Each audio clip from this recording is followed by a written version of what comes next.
Good afternoon to everyone. आज हम discuss करेंगे ऑर्डर 6 ऑफ सीपीसी, जिसमें रूल 16, 17 और 18 जो कि एग्जामिनेशन पॉइंट ऑफ व्यू से वेरी इंपॉर्टेंट है। फ्रेंड्स, ऑर्डर 6 जनरली बात करता है प्लीडिंग्स जनरली। इसके जो रूल 16, 17 एंड 18 इसमें हम चर्चा करेंगे कि on what basis application for amendment can be made before the court, who may make application for amendment, on what ground. Generally rule 16 और 17 both are very different rule. इसमें हमें कंफ्यूजन होने की आवश्यकता नहीं है। रूल 16 अमेंडमेंट बाय कोर्ट है, जबकि रूल 17 इसमें जो एप्लीकेशन फाइल की जाती है वो either party of the suit can make application before the court for amendment in pleadings. Order 16 को हम दूसरी भाषा में कहें तो it is also a compulsory amendment. ये अनिवार्य संशोधन है, क्योंकि इसके जब हम नोट्स पढ़ेंगे तो द कोर्ट में at any stage of proceeding, court में न्यायालय खुद करेगा, इसमें कोर्ट खुद से करेगा। कब करेगा? 3 ग्राउंड्स वहां पर दे रखे हैं।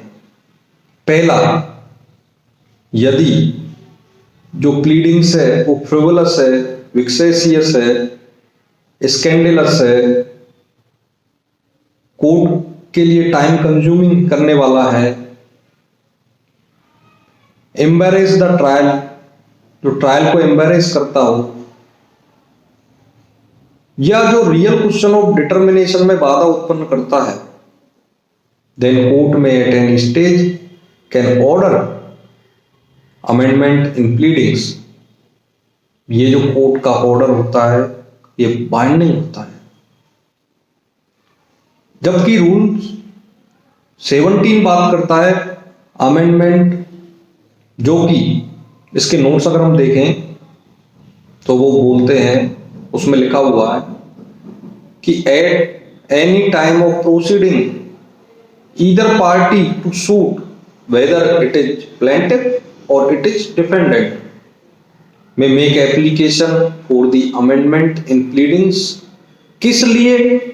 for the determination of real question of controversy। But इसका एक प्रोवाइजो है, वो क्लियर करता है कि कोर्ट ऐसे कोई अमेंडमेंट को इंटरटेन नहीं करेगा अगर ऐसा अमेंडमेंट ट्रायल कमेंस होने के बाद किया है, लेकिन पार्टी आफ्टर ड्यू डिलीजेंस, सम्यक तत्परता बरतने के बाद भी उसको उस ट्रायल से पहले फाइल नहीं कर पाई एप्लीकेशन अमेंडमेंट की, तो कोर्ट में allow it. And order 18 generally बोलता है कि अमेंडमेंट कितने समय में हमको करना होगा।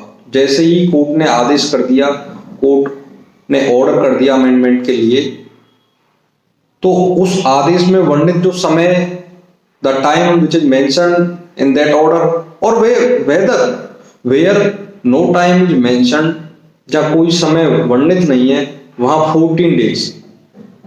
अगर 14 डेज के बाद आप अमेंडमेंट करोगे तो कोर्ट आपको अलाउ नहीं करेगा।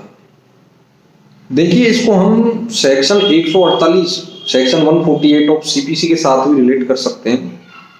उसमें इनलार्जमेंट ऑफ टाइम बता रखा है कि एट एनी प्रोसीडिंग जो कोर्ट इनलार्ज कर सकता है टाइम को, दैट इज 30 डेज। मतलब इन सबके बियॉन्ड कोर्ट 30 डेज भी हमको इनलार्ज कर सकता है। तो ये था आज के वीडियो में about amendment. Thank you so much.